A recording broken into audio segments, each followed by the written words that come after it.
నమస్తే, తెలుగు రాజ్యంకి స్వాగతం. నేను మీ సంధ్య. తెలుగు సినిమా ఇండస్ట్రీలో విశ్వనాథ్ గారి పంధ అనేది ఎంత ప్రత్యేకంగా ఉంటుందో మనందరికీ తెలిసిందే. ఆయన సినిమాలో ప్రతి చోట కళలకు ఆయన ఇచ్చే విలువ అనేది మనం మాటల్లో చెప్పలేము. ఈ నేపథ్యంలో సంగీతం, సాహిత్యం దీనికి ప్రేమ తోడైతే ఎలా ఉంటుంది అనే ఒక ఆలోచన నుంచి పుట్టిన సినిమా సిరివెన్నెల. 86వ సంవత్సరంలో ఈ సినిమా విడుదలై ఇవాళకి 40 ఏళ్ళు పూర్తి చేసుకుంది. ఈ నేపథ్యంలో ఈ సినిమా అప్పుడు ఎలాంటి ప్రశంసలను అందుకుంది, అలాగే ఈ సినిమా తెర మీదకి చూసినప్పుడు అప్పుడు ప్రేక్షకుడి ఫీలింగ్ ఏంటి, అసలు ఆ క్రిటిక్స్ అప్లాజ్ అనేది ఎలా ఉంది తెలుసుకునే ప్రయత్నం చేద్దాం. చరిత్రకారులు, సినీ రాజకీయ విశ్లేషకులు చిల్లాగడ్డి శ్రీకాంత్ గారు మనతో ఉన్నారు. ఆయన మాటల్లో. శ్రీకాంత్ గారు నమస్తే. నమస్కారం. నిజంగా ఇంతటి అద్భుత దృశ్య కావ్యాన్ని థియేటర్లో చూడకపోవడం మా జనరేషన్లో మేము చేసుకున్న దురదృష్టం అని చెప్పాలి.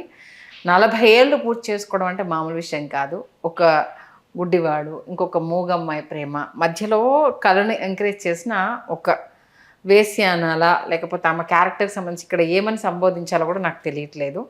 ముందు ఆ సిరివెన్నెల సినిమాను చూసినప్పుడు మీకు అనిపించిన ఫీలింగ్ ఏంటి? సిరివెన్నెల సినిమా, మీరు 1986 సిరివెన్నెల సినిమా గురించి మాట్లాడుతున్నారు. నేను 1972లో కోషిష్ అనే సినిమా గురించి నేను మాట్లాడదాం అనుకుంటున్నాను. Before okay. ఒక అద్భుతమైన సన్నివేశం ఏంటంటే, సముద్ర పొడ్డున ముగ్గురు కూర్చుని ఉన్నారు. ముగ్గురు వ్యక్తులు, ఇద్దరు భార్యాభర్తలు, ఇద్దరు మూగా చెవిటి, సంజీవ్ కుమార్, జయబాధురి. వాళ్ళకొక స్నేహితుడు, అతను అంధుడు. అంధుడు అంటాడు, సూర్యాస్తమయం అవుతోంది కదా అంటాడు. వీళ్ళు తన సమాధానం చెప్పాలి కదా, ఏం చెప్తారు? ఇద్దరు మూగా చెవిటి, అతని చేతులు తడుముతారంతే. సూర్యాస్తమయం నేను చూడలేకపోయినా సూర్యాస్తమయం వాసనను పసిగట్టగలను అంటాడు అతను. ఇంత గొప్ప సినిమా అంటే అండి ఇది. కోషిష్ అనే సినిమా, గుల్జార్ గారు తీసిన కోషిష్ అనే సినిమా సిరివెన్నెలకి స్ఫూర్తి, ప్రేరణ. ఇక్కడ సంజీవ్ కుమార్, జయబాదుర్ అనే ఇద్దరు మూగా చెవిటి, ఇద్దరు ప్రేమించి పెళ్లి చేసుకుంటారు. ప్రేమించి పెళ్లి చేసుకున్న తర్వాత జయబాదురి బ్రదర్ ఉంటాడు ఆశ్రాని. వాడు ఏం చేస్తాడంటే, ఈమెది బంగారు గొలుసు ఉంటుంది, వాడు దొంగ. వాడు అది దొంగతనం చేయడానికి ఇంటికి వస్తే బీభత్సంగా వర్షం పడుతూ ఉంటుంది. వీళ్ళిద్దరికీ అప్పటికి ఒక పిల్లాడు పుట్టుంటాడు. వాడికి మాటలొచ్చు. మాటలంటే వాడు మాట్లాడగలడని వీళ్ళకి అర్థమవుతుంది. వాడు ఈ దొంగ లోపలికి వచ్చిన తర్వాత ఆ శబ్దానికి వాడు లేచి ఏడవటం మొదలెట్టాడు. పసిబిడ్డ కదా, ఆ సౌండ్లకి వాడు లేచేసాడు. వాడు ఏడుపు వీళ్ళు వినిపించట్లా. ఈ దొంగ ఏం చేస్తాడంటే, ఆ పసిబిడ్డను తీసుకెళ్ళి బయట వర్షం నీళ్ళల్లో వదిలేశాడు. కాలులో కొట్టుకుపోయి చచ్చిపోయాడు. ఇది బీభత్సమైన సన్నివేశం సినిమా మొత్తానికి. తర్వాత వీళ్ళు ఏం చేస్తారంటే, ఈ సంఘటన జరిగిన తర్వాత ఒక అంధుడితో స్నేహం చేసి అంధుడిని ఇంటికి తీసుకొచ్చి, ఈ పిల్లాడు పాల కోసం ఏడ్చాడు, లేచాడు, వాళ్ళని లేపే బాధ్యత ఈ అంధుడు తీసుకుంటాడు. వీళ్ళకి కర్రతో కొట్టి వాళ్ళని గుచ్చుతాడు కర్రతో. వాడికి వాడు లేచాడు మీ పిల్లాడు అని చెప్పేసి. ఇట్లాంటి ఒక కథతో, ఇట్లాంటి పాత్రలతో సినిమా తీయడం అంటే ఒకసారి ఊహించండి. సినిమా మొత్తం హీరో హీరోయిన్స్ ఉన్న సంజీవ్ కుమార్ గారు, జయబాదుర్ గారు మూగా చెవిటి కాబట్టి మాట్లాడుకోలేరు. ఇద్దరు మూగా చెవిటి. వాళ్ళు కళ్ళతో కదిలించే భావాలు మనల్ని జీవితాంతం వెంటాడతాయి మనల్ని. మాట్లాడొచ్చు కదా. మూగా చెవిటి ఆవిడ కూడా. ఇద్దరు సంజీవ్ కుమార్ మూగా చెవిటి, ఇద్దరు హీరో హీరోయిన్ ఇద్దరు మూగా చెవిటి. ఇద్దరిని హీరోయిన్ తల్లి కలుపుతుంది. హీరోయిన్ తల్లి వాడి పేరు అడుగుతుంది. హీరోయిన్ పేరు అడుగుతుంది. వాడు పేరు చెప్పడానికి ఆవిడ చరణాలను ఇలా అంటాడు. ఆ పాదాలు అంటే చరణాలు. చరణ నీ పేరంటే ఇలా అని అక్కడ పచ్చిమిరపకాయలు ఆవిడ కోసుకోవడానికి పెట్టుకుంటే, ఆ పచ్చిమిరపకాయలు తీసి వాటి మీద పెడితే హరి అంటే హరి చరణ్ వాడి పేరు. వాడి పేరు నా విధంగా చెప్తాడు. హరిచరణ్ అంటే అవునంటాడు సంజీవ్. మీరు సంజీవ్ కుమార్ గారిని, జయబాదుర్ గారిని సినిమా ఆర్టిస్టులు కావాలనుకునే వాళ్ళందరికీ చెప్తున్నాను, కోషిష్ అనే సినిమా చూడండి. నటన అంటే అరవటం కాదు, నవ్వటం కాదు, గెంతటం కాదు, గట్టిగా మాట్లాడేసి దాన్ని నటన అనుకోవడం కాదండి. నటన అంటే కళ్ళలో కోటి భావాలు పలికించగలగడం నటన అంటే. ఆ పనిని సంజీవ్ కుమార్ గారు, జయబాదుర్ గారు ఇద్దరు చేస్తారు కోషిష్ సినిమాలో. వాళ్ళు భాష హిందీ గొప్పదా ఇంగ్లీష్ గొప్పదా అని కొట్టుకుంటున్నటువంటి ఒక ఉద్యమం జరుగుతూ ఉంటుంది. వాడు పేపర్ స్టాల్ వాడు అంటాడు, పేపర్ కొని తీసుకెళ్ళడానికి వస్తే సంజీవ్ కుమార్ వాడు పేపర్ స్టాల్ వాడు అంటాడు, కిళ్ళి కొట్టాడు, వీడికి అసలు ఏ గొడవ లేదు, వీడికి ఏ భాష రాదు, వీడికి మనం చూడండి హిందీలో మాట్లాడాలా ఇంగ్లీష్లో మాట్లాడాలని కొట్టుకు చచ్చిపోతున్నాం, వీడంత అదృష్టవంతుడు ఎవరు లేడంటారు. ఆవిడ సైన్ లాంగ్వేజ్ నేర్చుకోవడానికి జయబాద్రి గారు స్కూల్కి వెళ్తే వీళ్ళకి చెడు వినాల్సిన బాధ లేదు, చెడు అనాల్సిన కర్మ లేదు మీకు అంటుంది టీచర్. సైన్ లాంగ్వేజ్ నేర్చుకోవడానికి వెళ్తుంది జయబాద్రి. ఇండియన్ స్క్రీన్ మీద వచ్చినటువంటి first sign language movie Koshish. Okay. తర్వాత ఇందులో అసలు ఇదంతా అద్భుతం అండి. దీనికంటే అద్భుతం ఏంటంటే వీళ్ళకి మళ్ళీ ఒక కొడుకు పుడతాడు, వాడు పెరిగి పెద్దవాడు అవుతాడు, యోగ్యుడవుతాడు. ఎక్కడైతే పని చేస్తున్నాడో సంజీవ్ కుమారు అక్కడ వీడు ఆ యజమానిని కూతుర్ని ప్రేమించడం అది జరుగుతుంది. వీడు ప్రేమించడం కాదు, యజమాని పెళ్లి చేసుకుని అడుగుతాడు సంజీవ్ కుమార్ని పిలిచి, మా అమ్మాయిని మీ వాడికి ఇచ్చి చేసుకుంటానని అడిగితే సరే అంటాడు. అమ్మాయి మూగ చెవిటి, వీడు చేసుకోనంటాడు కొడుకు. ఆ చేసుకోని అన్నప్పుడు సంజీవ్ కుమార్ గారు కొడుకుని బరబరా జయబాద్రి గారు చనిపోయింటారు. చనిపోయిన తర్వాత ఫోటో దగ్గరికి లాక్కెళ్తాడు. లాక్కెళ్ళి ఒక మూగా చెవిటి తల్లి, ఒక మూగా చెవిటి తండ్రికి పుట్టిన నువ్వు ఒక మూగా చెవిటి అమ్మాయిని పెళ్లి చేసుకోకపోతే ఇంకెవడరా పెళ్లి చేసుకుంటాడు అనేది యాక్ట్ చేసి చూపిస్తాడు. చెప్పలేడు కదా, అంతే కదా, ఎక్స్ప్రెస్ చేసి చూపిస్తే వాడు పశ్చాత్తాపడి వాడు సైన్ లాంగ్వేజ్ నేర్చుకుని అమ్మాయి దగ్గరికి వెళ్ళి అమ్మాయి చేతుల మీద నన్ను క్షమించు వాడు సైన్ లాంగ్వేజ్లో చెప్తాడు. అమ్మాయి ఎంత గొప్ప సినిమా అండి. ఓకే, ఎంత గొప్ప సినిమా. ఇది సిరివెన్నెలకి ఇన్స్పిరేషన్. సిరివెన్నెలలో ఈయన చేసినటువంటి ప్రయోగం ఏంటంటే మూగా చెవిటి అమ్మాయి, అంధుడైనటువంటి హీరో ఇద్దరిని తీసుకొచ్చిన తర్వాత బహుమతి ఇవ్వాలి కదా, అమ్మాయి అతనికి బహుమతి ఇవ్వాలి. ఏమి ఇవ్వాలి బహుమతి? అమ్మాయి బహుమతి తీసుకొస్తుంది, అతనికి కనిపించదు, ఈ అమ్మాయి చెప్పలేదు ఏం తీసుకొచ్చిందో. తర్వాత మీ మనసు అంత గొప్పగా ఉంది, నా మనసును తట్టి చూపిస్తున్నావా చెప్తే నా మనసు మట్టి అంటాడు అతను. ఇట్లాంటి సన్నివేశాలు కాంప్లికేట్ చేసుకునేటటువంటి సన్నివేశాలు సీతారామ శాస్త్రి గారికి దాదాపుగా మొదటి సినిమా. జనని జన్మభూమిలో ఆయన ఏదో రాశారండి, గంగావతరణానికి సంబంధించో లేక పద్యమో పాట లాంటిదో మన జనని జన్మభూమి బాలకృష్ణ గారి సినిమాలో వినియోగించుకున్నారు. ఆయన మళ్ళీ టెలిఫోన్ ఎక్స్చేంజ్లో ఉద్యోగం చేసుకోవడానికి వెళ్ళిపోయారు అంతే. తర్వాత వేటూరు సుందరరామూర్తి గారు ఎందుకో మన విశ్వనాథ్ గారి మీద అలిగినటువంటి ఒక సందర్భం అది సమయం. ఎందుకు అలిగారో విశ్వనాథ్ గారికి పాపం ఎప్పటికీ తెలియలేదంట. విశ్వనాథ్ గారు చెప్పారు ఎందుకు అలిగారు వేటూరు గారు నాకు అర్థమే కాలేదండి అనేవాడు ఆయన. ఆ సమయంలో వేటూరు గారు రాయను అని అలకబూనారు ఎవరికి? విశ్వనాథ్ గారికి.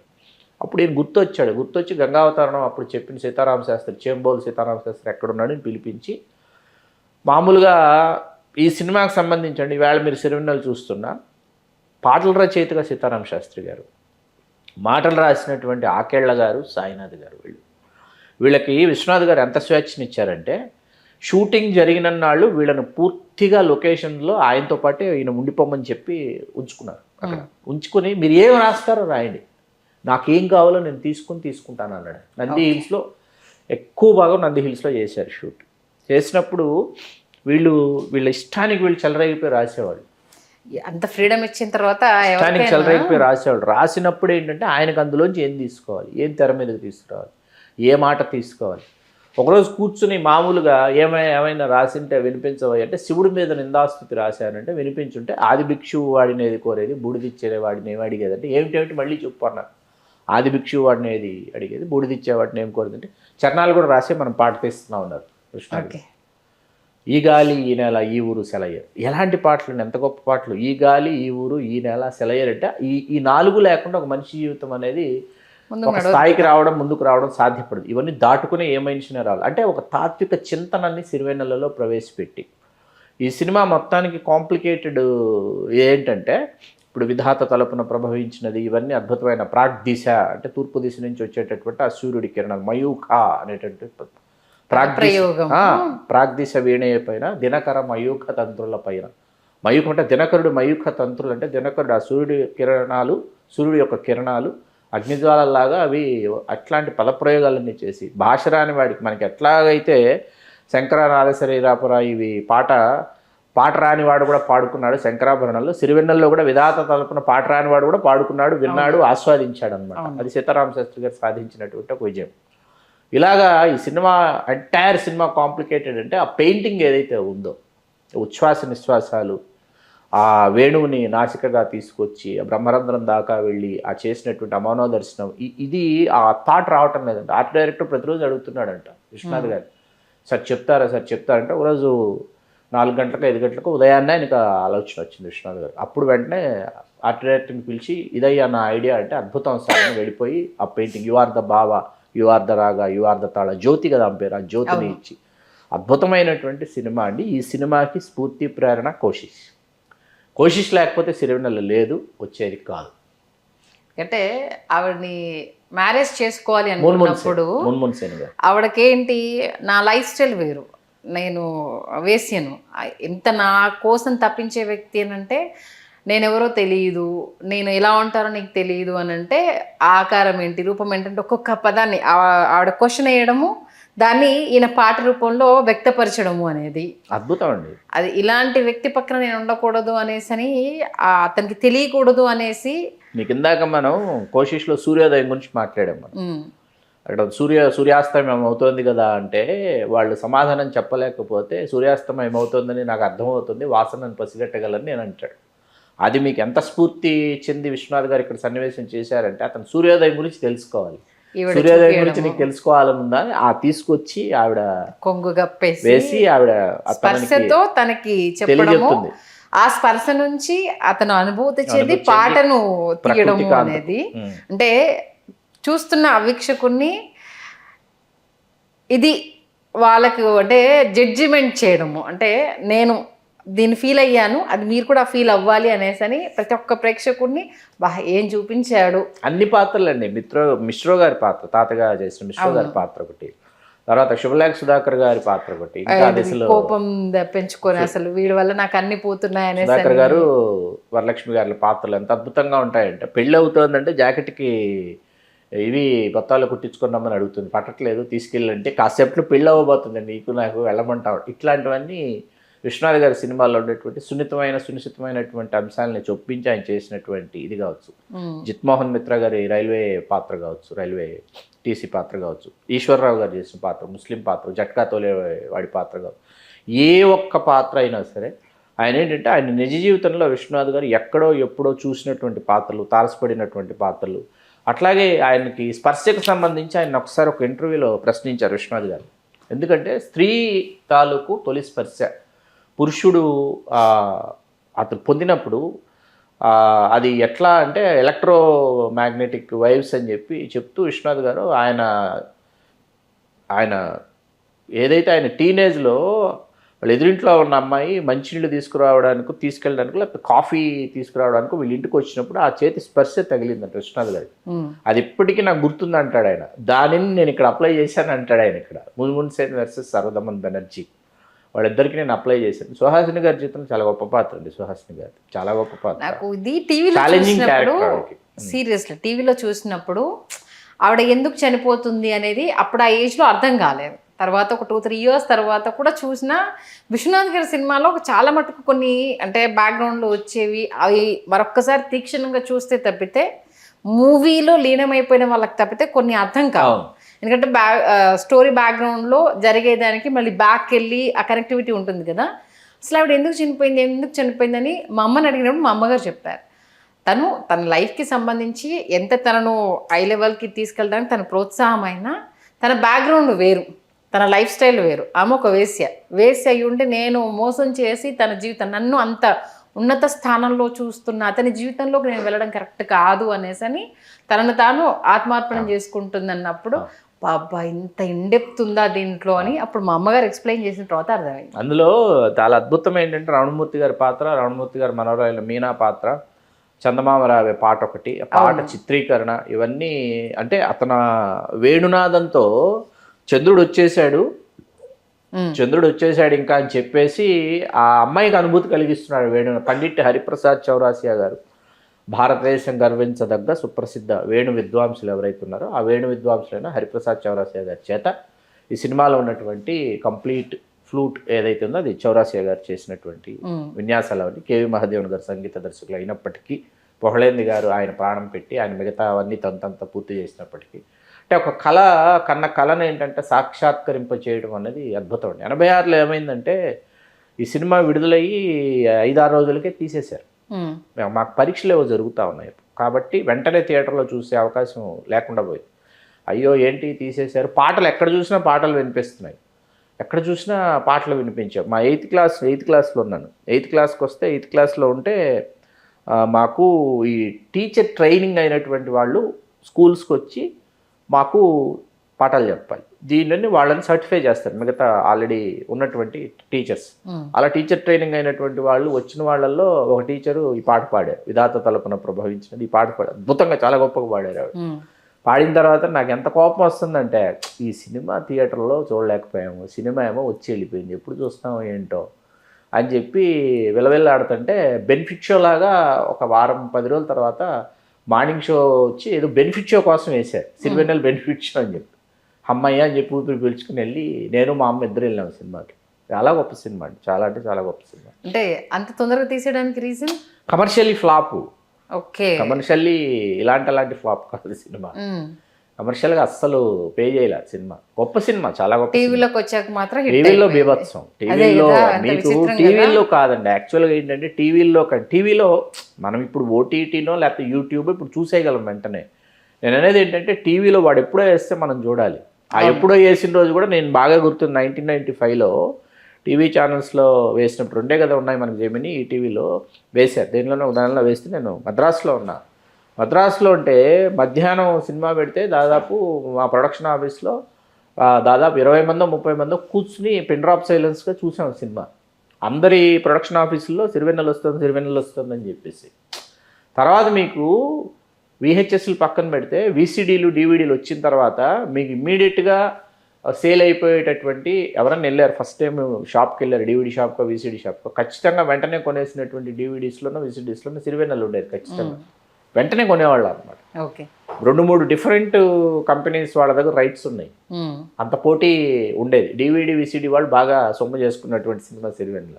ఓవర్సీస్లో కూడా జనాలకి సినిమా అప్పుడు అంటే మీకు అదేంటంటే అంటే ఒక వర్గం ప్రేక్షకులు అని కాదండి, అభిరుచి కలిగినటువంటి ప్రేక్షకులు. మీకు ఇక్కడ చాలా మంచి ప్రశ్న లేవదీశారు. మీకు డిఫరెన్స్ బిట్వీన్ శృతిలయలు అండ్ సిరివెన్నెల చెప్తాను. మీకు శృతిలయలు ఏంటంటే ప్రతి ఒక్కరు ఏంటంటే షణ్ముఖ శ్రీనివాస్ లాంటి డాన్సర్ని కనాలి, నేను తయారు చేయాలి, భలే చేశాడంటే అబ్బాయి డాన్స్ అని థియేటర్లకు పరిగెత్తారు. అవును, చాలామంది. మీకు శృతిలయలు సినిమా చూసేసి పిల్లల్ని డాన్స్ స్కూల్లో, క్లాసికల్ డాన్స్ స్కూల్లో చేర్పించిన వాళ్ళు మీకు ఆంధ్రదేశం అంతా ఒకళ్ళు ఉన్నారు. అంత ప్రభావంగా దీనికి మరీ పరాకాష్ట. ఇంకోటి చెప్తాను మీకు, మా మదనపల్లిలో మా ఫ్యామిలీ ఫ్రెండ్స్లో జరిగిన ఇన్సిడెంట్ చెప్తాను మీకు.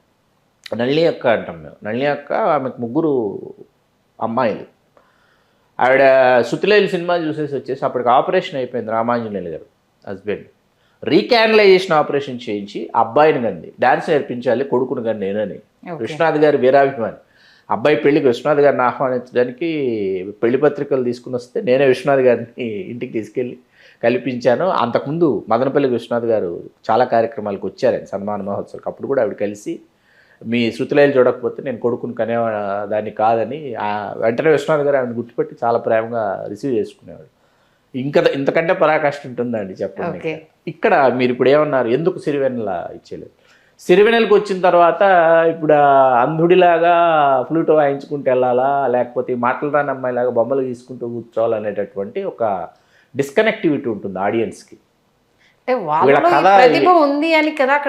కూడా ఇక్కడ ఏంటి కోషిష్ అయినా లేకపోతే సిరివెన్నెల అయినా ఏంటంటే వాళ్ళకు ఒక భాష ఉంది, వాళ్ళకు ఒక జీవితం ఉంది, వాళ్ళకు ఒక మనసు ఉంది, వాళ్ళకంటూ కోరికలు ఉన్నాయి, వాళ్ళకు కూడా లక్ష్యాలు ఉన్నాయి, వాళ్ళకు కూడా మనుషులు అనేటటువంటి వాదన వినిపించినటువంటి సినిమాలు ఈ భారతీయ వెండితెర మీద ఒకటి కోషిష్, సిరివెన్నెల అని అనుకుంటే ప్రేక్షకులు ఏంటంటే వెంటనే కనెక్ట్ కావడానికి సమయం పడుతుంది. ఓకే, ఆ సమయం పట్టడానికి ఆ తర్వాత కాలం తీసుకుందనమాట. ఇది ఒక గొప్ప అజరామర దృశ్యకావ్యంగా మారడానికి, ఇవాళకి మన గుండె పొరల్లో నిక్షిప్తమై ఉండడానికి సమయం తీసుకుంది. ఇప్పుడు రావాల్సిన సినిమా యాక్చువల్గా అయితే టూ ఎర్లీగా వచ్చినట్టు ఇప్పుడు మీరు చెప్పిన దాని ప్రకారం. అంటే ప్రేక్షకుడి పందా మారింది. అప్పుడు ఏంటంటే ఎంటర్టైన్మెంట్ వ్యూవర్గా సినిమా ఉండేది, ఇప్పుడు ఏంటి మెసేజ్ ఓరియంటెడ్గా రూపాంతరం చెందింది. కాబట్టి ఇప్పుడు ఒకవేళ ఆ సినిమా వచ్చి ఉంటే బ్రహ్మరథం పట్టేవాళ్ళేమో సీరియస్లీ. ఎందుకంటే అలా వాళ్ళ యాక్టింగ్ స్కిల్స్కి ఇది కదా రాబట్టుకోవాల్సింది, ఇది కదా లైన్ అనేసి అని అసలు ఒక్కొక్కరు ఏ రేంజ్ ఇదైపోయే వాళ్ళు. ఈవెన్ సిరివెన్నెల గారికి ఈ సినిమాతోనే అంతే ఇంటి పేరు సిరివెన్నెల సీతారామ శాస్త్రి గారు కాస్త సిరివెన్నెల సీతారామ శాస్త్రి గారు కావటం. అక్కడి నుంచి సీతారామ శాస్త్రి గారు ఏంటంటే సిరివెన్నెలతో మొదలైన సిరివెన్నెల కంటే గొప్ప పాటలైన వరుసగా లేడీ స్టైల్, రుద్రవీణ, స్వర్ణకమలం ఈ సినిమాలో రాశారు. ఆ సంవత్సరం నుంచి ప్రారంభమైంది. ఆ సంవత్సరమే ఈ సినిమాలన్నీ రాసుకుంటూ వెళ్ళారు. అజరామరంగా గుర్తుపోయేలాగా సిరివెన్నెల సీతారామ శాస్త్రి అనేది సినిమా పేరు, ఆయన ఇంటి పేరు అవడము అనేది నిజంగా ఆయన లైఫ్లో అదొక గ్రేట్ అచీవ్మెంట్ అలా గుర్తుండిపోయే ఒక రచయితకు సినిమా పేరును తన ఇంటి పేరుగా మార్చుకోవడం ఎంతమందికి ఇది నంది అవార్డు ఇది వచ్చింది. ఉత్తమ గీత రచయిత పురస్కారం, సంగీత దర్శకుడు మహాదేవ్ గారికి పురస్కారాలు వచ్చినాయి. పురస్కారాలు గోల్డెన్ పురస్కారాలు వచ్చినాయి. కానీ అప్పుడు ఆడకపోవడం అనేది చాలా బాధాకరంగా వినడానికి నిజంగా. నేను అది దీని గురించి రీసెర్చ్ చేసినప్పుడు అదే అనిపించింది. అప్పుడు సినిమా ఫ్లాప్ అయిందంట, అయ్యో అవునా అనేసని ఇది అనిపించింది. బట్ టీవీలో చూసినప్పుడు మేము అంతసేపని టీవీలో అతుక్కుపోయి చూడడము, ఆ చిన్న పాయింట్ అర్థం కాకపోవడం, ఇంత రీసెర్చ్ అప్పుడే మేము చేసాము అని అంటే మీ జనరేషన్ ఇంకా జరిగి ఉండాలి కదా, ఇది ఎందుకు ఎక్కలేదా అని బాధ అనిపించింది నిజంగా. కానీ 40 ఏళ్ళు పూర్తి చేసుకోవడం అని అంటే అందుకే అన్న 40 ఏళ్ళ తర్వాత మాట్లాడుకుంటున్నాం, 40 ఏళ్ళ కూర్చొని మాట్లాడుకుంటున్నాం. మూడింటి కలయికకి అంటే లోపం ఉన్నా సరే దాన్ని అధిరోహిస్తే ఎంత అద్భుతంగా వాళ్ళు రూపాంతరం చెందుతారు అన్న మెసేజ్ని అంత అంతర్లీనంగా చూపించడము అనేది వాళ్ళ దగ్గర నుంచి లారీ పర్ఫార్మెన్స్ రాబట్టుకోవడము. ఈవెన్ సుహాసిని గారు ఆయనను ఇంప్రెస్ చేయడానికి ఆ సాంగ్లో పాట పెట్టేసుకొని అనేసి అంటూ అతను పాడడము వాళ్ళన్న ఏమని పాపం వ్యక్తపరుస్తుంది, తన ఆనందాన్ని కానీ ప్రేమని కానీ ఏమని వ్యక్తపరుస్తుంది, తన అభిప్రాయం చెప్పాలనుకున్నా కూడా చెప్పలేనటువంటి పరిస్థితి కదా. దాన్ని ఆవిడ అద్భుతమైన పెయింటింగ్స్లో చూపించి ఆ పెయింటింగ్స్ని మొత్తం అసలు ఒక్కసారిగా ఆకాశంలోకి విసిరేస్తుంది. నిజంగా చాలా ఎమోషనల్ కూడా అయ్యారు మీరు సినిమాకు సంబంధించి. కోషిష్ అది మెయిన్ హిందీది గుర్తు చేసుకున్నాను. మంచి విశ్లేషణ ఇచ్చారు. ధన్యవాదాలు శ్రీకాంత్. ధన్యవాదాలు సందీప్. హలో, తెలుగు రాజ్యం ఛానల్ చూస్తున్నారా? సామాజిక రాజకీయ జీవన చిత్రణే తెలుగు రాజ్యం. అతిశయోక్తులు అసత్యాలు ఉండవు. రాజకీయ కోణం కాదు, ప్రజా కోణమే కొలబద్ద. తెలుగు రాజ్యం వీక్షణ మీ ఉత్తమ అభిరుచికి నిదర్శనం.